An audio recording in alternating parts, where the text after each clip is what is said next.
అందరికీ నమస్కారం.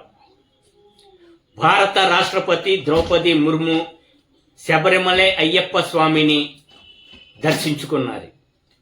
ఇరుముడిని శిరస్సున పెట్టుకొని మోకాళ్లతో 18 మెట్లు ఎక్కుతూ వెళ్లి స్వామివారిని దర్శించారు. అనంతరం ఆలయ అధికారులు ప్రత్యేక పూజలు చేశారు. దేశం సుభిక్షంగా ఉండాలని అయ్యప్ప స్వామిని ద్రౌపది ముర్ము ప్రార్థించారు.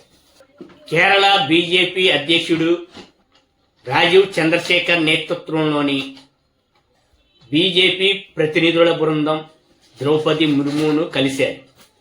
శబరిమలై బంగారం దొంగతనం ఘటనలో ప్రజల ఆందోళనలపై రాష్ట్రపతి ద్రౌపది ముర్ము వివరాలు సేకరించారు.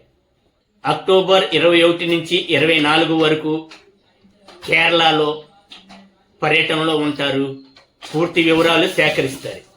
అక్షర సంకేతం ఛానల్ సబ్స్క్రైబ్ చేయండి, లైక్ షేర్ చేసి మీ అభిప్రాయాన్ని కామెంట్లో పెట్టండి. ధన్యవాదాలు.